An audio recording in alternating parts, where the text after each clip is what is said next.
নমস্কার, আমি রত্না দেবনাথ, পানিহাটির নবনির্বাচিত এমএলএ।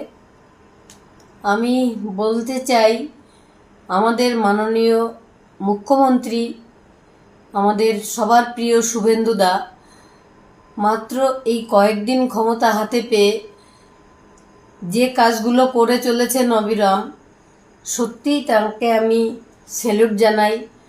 আমি প্রণাম জানাই মাসিমাকে, তিনি রত্নগর্ভা। আমি তার কাছে গিয়ে আমি প্রণাম জানাতে চাই। শুভেন্দুদাকে আমি সেটা বলেছি এবং উনি বলেছেন আমি নিয়ে যাব।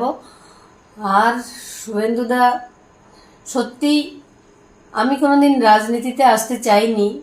যদি আমি এই দলের নির্বাচিত না হতাম, আমি বুঝতেই পারতাম না সত্যিই ভারতীয় জনতা পার্টি এত ভালো কাজ করে।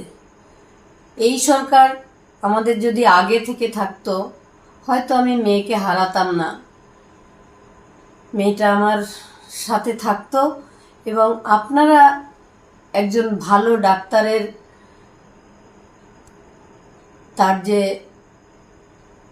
কঠোর পরিশ্রম দ্বারা যে ডাক্তারিটা সে শিখেছিল, সেই সেবাটা আপনারা পেতেন। সেটা থেকে আপনারাও বঞ্চিত হয়েছেন। তো যাই হোক, শুভেন্দুদাকে আমি সত্যি প্রণাম জানাই যে এত তাড়াতাড়ি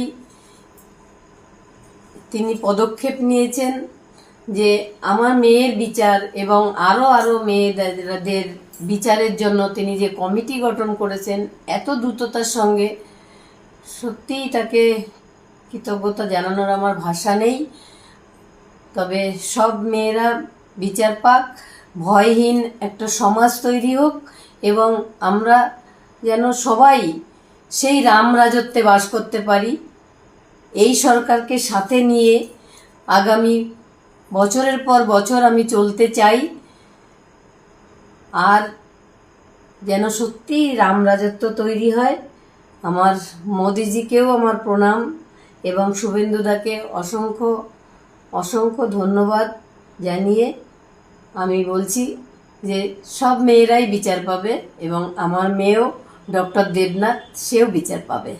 নমস্কার, সবাই ভালো থাকবেন এবং সবাই হাসি খুশি থাকবেন এবং সবার শুভ বুদ্ধি হোক, শুভ সংস্কার হোক সবার, এটাই বলার আমার। নমস্কার সবাই।